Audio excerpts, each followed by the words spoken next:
Have you ever wondered how you can make a difference and earn extra money at the same time? Donating plasma might be the perfect option. Are you curious about donating plasma but just don't know where to start? In today's video, I'm going to break down the entire process from what to expect to stay safe so you can donate with confidence. When I first started donating plasma, I couldn't find anything on the internet. I was so confused because it wasn't as simple as I guess I thought it was going to be. There's a lot of things that a lot of factors that you have to keep in mind when donating plasma. So because I couldn't find the information I was looking for, I decided to make a video on it. So hopefully this will help you and be a little more comfortable with donating plasma. Because there's so much information, I had to literally write down every single step in the process. I think I got it all, but I'm going to have to read everything word for word because I want to make sure that you have the right information and the facts when donating plasma. I'm just a regular person donating plasma, not a medical professional. I'm just giving you my opinion on what I do to donate plasma and the steps that are involved when I go and donate. The donation process itself involves drawing blood, separating the plasma, the yellowish liquid part of the blood, from the red blood cells, white blood cells, and platelets using a process called, I'm going to butcher this, apheresis. Plasma is collected into a sterile bag while the other components are returned to your body through the same needle. The whole process takes about an hour to an hour and a half. I have it down now that I know what I'm doing, and I do know the people there. I'm a regular. They're my friends now. I see them all the time. So we have a process. I still have to wait my turn and wait in line and do all this, but I know what I need to do. I know the process now, so I can actually be in and out in about an hour. So that's wonderful. Once you learn it, you'll be in and out quicker because you'll know what you need to be doing and not doing. Donate plasma, there are specific eligibility requirements that vary slightly depending on the donation center of your country. But here are some of the general guidelines for plasma donation in the US. So you have to be between 18 and 69 years old. You need to weigh at least 110 pounds to be qualified. Donors should be in good overall health. This means no infections, fevers, or cold symptoms at the time of donation, no history of certain medical conditions like cancer, hepatitis, or HIV, no recent surgeries or treatments that could affect your ability to donate. I also believe that if you have type 1 diabetes, you're not allowed to donate either, but you might want to call your center and check. You also cannot have gotten a tattoo or a piercing just recently. I think you have to wait a couple months and then you can go in and donate. Also, if you've donated at another center, you'll have to mention that too to them also. Plasma can be donated more frequently than whole blood donations. I donate twice a week. That is the limit. You can only donate 2 times within a 7-day period. So you have to time your days just right. Now with me, I have to have more of a separation in my days because my protein levels go down when I don't give myself enough time. And that's another thing they check, I'll get into. They check your iron, your blood pressure, and your protein levels.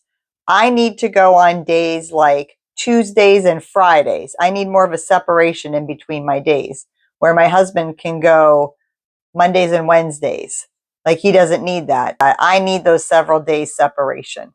But you are allowed to go twice in a 7-day period. Donation centers may have specific policies regarding how often you can donate plasma, and they ensure the donor's body has time to replenish the plasma. You need to have a minimum hemoglobin level checked during your donation screening. Hemoglobin is the protein in red blood cells that carries oxygen. The level should generally be at least 12.5 grams for women, 13 grams for men. Now, I don't know what that means because when I go, my protein level has to be a 6.0 or higher. I think it's the same for men too, but mine needs to be for a woman 6.0 or higher. Men's are typically just usually always higher, I think. I have trouble keeping my protein levels up. I need to make sure that I eat enough protein every single day to keep my protein levels high. I have trouble. My protein levels usually are a 6.0 to 6.4 for me. I don't know why. That's just my body. It's how it works. I usually cannot get it up higher than that unless I take a couple weeks off. I take a break. Then my protein levels come back up. I can donate again. And I'll get into all that too. You got to make sure you're eating healthy, you're eating right, keeping your protein levels up. And for a woman, if you need to take an iron pill, your iron has to be a certain number too. So keep that in mind. You also must bring a valid driver's license or ID to the center for your first time. At my center, they also required my social security card. You also need to be able to pass a physical exam by their nurses on site. They'll check your blood pressure, your pulse, your temperature, just to make sure that you are healthy. Women that are pregnant cannot donate plasma. Women who have recently given birth or are breastfeeding need to wait a while before donating. Some medications that you're on may disqualify you from donating plasma, but just be honest when you go to your first appointment on exactly what you're on, because you really don't want anything to interfere with your prescription medications you're on. And donating plasma can drain you a little bit. When you go to the donation center for the first time, like I said, have your driver's license and your social security card. Make sure that you've eaten well before you go. Don't just eat a bowl of soup or a protein drink. Eat something substantial. You may be there for a while on your first trip. I was there for 2 to 3 hours. It's a long screening process, but after that first day, it goes like clockwork. You'll have no issues. But that first day, give yourself plenty of time and make sure you eat properly, and definitely make sure that you're hydrated. Drink lots and lots of water a few days before and the day of to make sure, because that's the other qualification. You need to be hydrated to be able to donate plasma. When you go to the center for your very first time, just make sure you tell them that you're a first time donor and you want to sign up, and they'll start the process for you. So once you filled out all the paperwork and done all their computer work and answered all their questions, they will take you back and do a screening on you and ask you some questions, medical questions, health questions, all kinds of questions. Then they'll check you out and make sure that you are healthy. Once all that's done and you've passed that, they will give you a donor number. And that is your own personal number that you will need every single time you go there. So once all is done and cleared, they will send you to another bigger room with all the beds for donating. You'll have to wait until your name is called, which could take a little while sometimes, depending on how busy they are. Once your name is called, they will ask you for your full name and your donor number. Then they're going to ask you, which arm do you want to use? So if you have veins that are better on one arm than the other, you'll definitely want to start with that arm. But as you donate more and more and more, you may have to rotate arms. I have to do my left arm on one day and do my right arm on another day. And I have to keep rotating these arms because I don't want to keep sticking in the same arm. I think some people do. I can't. I have like scar tissue that's forming on my one arm. So I have to like give it a break. So I go back and forth. So if you have one arm that's better, definitely start with that on your first day. And they will look at your veins. I think they look at both your arms to determine, but if you already know, you might want to point it out to them. So once your name's called, they will ask you what your full name is and your donor number. So once you are settled into a bed, you'll need to sit there and wait for a phlebotomist until they can get to you. Get to each person in order that they came in. They will ask you for your full name and your donor number. And this happens every single time, a couple times while you're there. Once it's your turn, they will start the process of hooking the lines and the machine up. Everything is brand new. Then they will put a blood pressure cuff on your arm, and this will tighten up and loosen at different times throughout your procedure. So once the cuff is on your arm, they will ask you if you're allergic to iodine. If you're not, they will use iodine on your arm to clean the area. This goes on for at least a minute or so. Then when they are ready, they will insert the needle into your vein. Now, to me, this only pinches. There are some times that the person working on me is a little rough, but I think they know to be a little more gentle with me. I don't know if it's because I'm a girl and because I close my eyes and I turn away and I'm like, okay, I'm ready. And they get nervous too. I don't know, but I have never had an issue.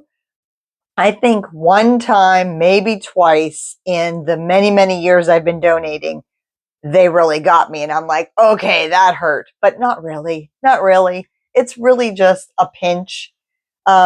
It's more than donating blood. If you're donating blood or giving even a lab test, a lab sample of blood, that doesn't even hurt that bad. This is a little bit more. It's a little bit more of a pinch, but it's not horrible. I mean, I still do it all the time and I'm fine. You get used to it. You really just get used to the procedure and you know what to expect. It should only hurt for a second and it should not feel like it's pinching or pulling or stinging at all. It should not. If it does, you have to mention that to them. They need to know. They can like pull the needle out just a little bit, or maybe they need to push it in a little bit more. They'll know when you tell them and describe like, what are you feeling? It shouldn't be uncomfortable at all. So depending on your weight, everybody donates a different amount of plasma. I can get done in an hour. I donate less because I weigh less. Now, my husband donates more because he weighs more. It takes him maybe about 10 minutes more than me. It takes him about 10 minutes longer. It's not much, but really they weigh you when they check you in, and whatever your weight is at the time, they will determine how much plasma they'll be taking from you that day. So after they put the iodine on your arm, and they put the needle into your arm, they will say, okay, you're good. You can start pumping now. And you're going to, if you're in this arm, the blood pressure cuff will tighten up. And that's when when that blood pressure cuff is tight on your arm, that's your cue to pump. And you pump like this to keep the blood going through your body, through your arm. And you pump the whole time. It could be 5 minutes, 6 minutes. I'm not really sure. I've never timed it. I'll have to time it next time. But you're literally pumping. You're pumping like this. But the whole time your arm is straight. They give you like a little rest to put it on. You have to keep your arm straight the whole time. You can't bend it. You can't move it. You can't do anything but pump. That will last 5 minutes, we'll say. And then you'll hear the machine, and the blood pressure cuff will release, get looser. And that lasts for about 4 minutes or 5 minutes, because that's the process of the machine doing its work with the plasma and the blood, which I don't understand, but it's doing something. So you get a 4-minute break, 5-minute break, and then you'll feel the cuff, it'll tighten up again. And that's your cue to pump. When it's loose, you don't pump. You just lay there. When it's tight, you pump.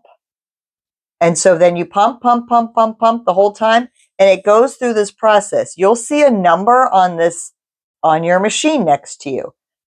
And it'll gradually, the numbers will go up and up and up. You're trying to get to 100%. Once you reach 100%, it's done. The cuff will loosen.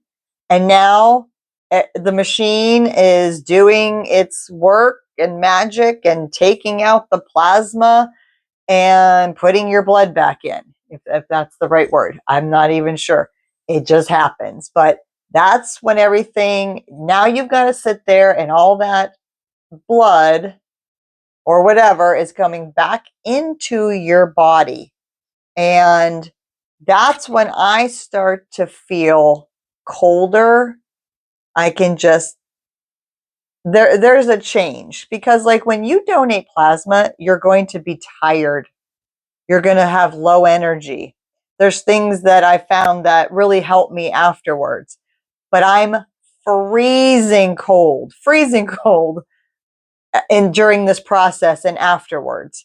And so I always have a jacket with me, even in the summer. You cannot go in the building without a blanket or a jacket or something because they have the air conditioning going all the time because there's so many people in there. But during that last process, you're so cold, you need to have a jacket on you. You need something covering you up because you're literally shivering. But yes, you just got to be ready. But then there's the process. That's probably another 10 minutes there of it doing its magic and working everything back into your body. The one little tip though is when in the process of donating, you're not allowed to chew gum. You cannot, I don't think you can even have candy in your mouth at the time. You definitely cannot close your eyes or take a nap. That is forbidden. You cannot be talking on the cell phone. You can be on your cell phone if you can hold it with your other hand the whole time because you can't move this hand. You're not moving it to do anything. It's straight the whole time. And if you can hold your cell phone in the other hand, you can watch or be on your cell phone, no sound. There's no sound and there's no talking on your cell phone. Or you could read a book or you can stare at the walls. But you only have so many options with one hand, just so you know. So the phlebotomists are all trained a certain way. And when you are officially done, your machine will beep and it will turn like a green light. They're trained to watch for that because they want to get you in and out as quick as they can because they're so busy that somebody else needs that bed next usually. So they're trained to watch for you. You really probably won't even sit there maybe a minute or two and they'll catch the green light in their eye or they've already heard the beep. So they need to get their cart, they need to get their gloves on, need to come over and they need to work on you. And so now they need to get that needle out of your arm and get you on your way. So they will ask you if you're allergic to latex because they're going to use a latex wrap on your arm. I'm not allergic, so I say no. Then they they do all the stuff. They clamp it and they shut all the hoses off and they get it ready. And you've got a needle in your arm. And so they fold up a piece of gauze and they put it over the needle and they have you hold it there. And they tell you, okay, we're going to remove the needle. Be ready. And when they slide the needle out real quick, you're to press down on that little area because that blood's going to want to come out if you don't cover it right away as they pull the needle out. And so this was a little nerve-wracking at first because I didn't know what to do. I didn't know what to expect. I didn't know really what to do. I was nervous. So it took me actually a few times to learn. Oh, I got to really push down. Oh, I got to really hold this here. You know, I'm a bleeder, so they got to wrap my arm good every single time. Now, my husband, he can get away with a few wraps and he's good. I need my arm wrapped. I need that tightness on there. I don't know why. I'm a bleeder. So when they're ready, you got the gauze, they go, okay. Some of them go 1, 2, 3, and some of them just slide it out. And when they slide that needle out, you got to be ready. You just push that gauze down and you hold it. You're just holding it there. Don't move. Don't move. For me, I don't want any blood slipping out or nothing. So I just hold it there. They come over and they wrap your arm with the latex wrap. And they wrap it tight sometimes, which I need. I like it. Wrap it tight. But I also know that when I leave there, I can't bend my arm. If I bend my arm, that gauze isn't pressing on my arm hard enough. I need to keep my arm straight for a while.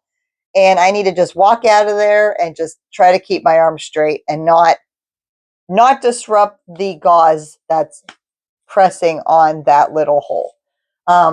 My husband's fine. He has no issues when he leaves there. He pretty much can remove his stuff right away and he's good. And I don't know what it is about mine. I don't know if I have thinner blood or whatever. I have to be very careful. So once you are done, the process, even for the first time you're there, is pretty much the same. It's a little different. You got to wait a little bit longer on your first date, on your first day, because they've got to set up your card. They give you like a Visa card almost with your money on it. Yeah, don't worry. You can get your money off of this card. You can get cash or you can use this at the stores. But that's how they do it. They put your money on a card for you. So on your first day of donation, when you're done, you're going to have to go back and sit down for a while they process your card. But after that first day, you've already got your card. You don't need to stick around. So when you're done and you can walk out that door. You've got your card. So on the first day, they're going to give you a card and they're going to set it up and they're going to give you a PIN number. And this card, once they put your money on there, you can go to certain banks or Mac machines, ATM machines, that you can go and get your money out. I'm allowed to go and get up to $300 out each time. That's my max that I can get out each time. That's if you have that much on your card, of course. But I just leave the money on there. It's nice and safe in my card. If I lose my card, they give me a new card. So I'm not really worried. But I just leave the money on there until I need it. If I need it and I need the cash, I will go to the ATM machine that's allotted for my card in my state and I'll go get my money out. I can go get 20 bucks out, 60 bucks out, 300 bucks out. You can do whatever. I use my cards at the mall, at Walmart. I just use it. I just swipe it and it works. The only thing that I had trouble with, and I probably could call and find out about it. I never used it for online purchases. I've never used it for Amazon or anything like that. I don't see why you couldn't, but I think you might have to call to set up on online purchases, but all the money goes on your card. It's perfect. It's wonderful. So I make right now, the money has changed so much in the last 2 years. It's completely different what that it used to be. Of course, it used to pay me way more and it doesn't anymore. But right now, April 2025, they pay me $55 for my first donation and they pay me $60 for my second donation. If I'm in and out in an hour and I make $55, hello, sign me up. Yeah, I'm doing it. So that's good money to me. I'm making good money. That's my money maker to getting out of debt. I'm doing this twice a week. But like I said, my body sometimes I can't do twice a week. So I'm learning I can still do once a week and still get 55 bucks because I don't know if they're going to change the price again. They have definitely changed it. In the past, it was 40 and 80. Now, I didn't like that because you're definitely, if I can't go twice a week, I'm getting ripped off. But right now, it's 55 and 60. I'm thrilled because I can at least go once a week and still get 55 bucks. So definitely check it out. It's definitely a learning experience. I had to learn how to eat high protein and incorporate that into my diet. I had to learn all about protein shakes, incorporating that into my diet, and just the way of eating and making sure I'm drinking enough water and keeping my iron levels up. It's just a lot, but it's not a lot. Like once I learned it and I understood it, I'm good. But it took me a while to learn this. I'm like, why are my protein levels so low? Is it because I'm working out? Is it because I did this or did this? And nobody at the center could help me. Nobody was giving me really good advice. But now I've learned I was not eating enough protein. I thought, okay, I'm going to have a few almonds here or a few almonds there or this or that. No, I need to be eating extremely high protein for me. So take that into consideration. My husband has no issues. He can eat anything at any time. His protein levels are high. not mine. So take that into consideration if you're a woman. And I think it's a great gig. I try to do it when I can. And for 55 or 60 bucks an hour, you can't go wrong. Just let me know in the comments. Have you ever donated plasma? Or are you going to try it? Because now that I know the process and I know what to expect, easy peasy, lemon squeezy. Try it and let me know. Thanks for stopping by. I hope this helped. For 2 hours after you donate, you really don't want to work out or lift heavy things. No smoking, no vaping, no drinking alcohol. The things you want to do, drink lots of water and possibly eat something. I try to eat something with high protein. I'll have like a protein shake when I'm done, or a bowl of cottage cheese or Greek yogurt or something. And I also found that having a little glass of juice definitely helps because you're just drained afterwards. You're just so tired. I'm not a big juice drinker, but I know I feel better when I drink that little bit of juice. So um, think about something like that too. You'll also be freezing cold when you're done.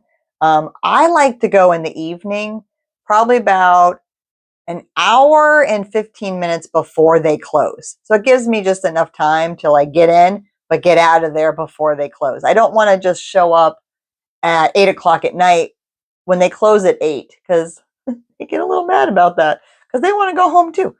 And then I'll be there till like 9 o'clock at night.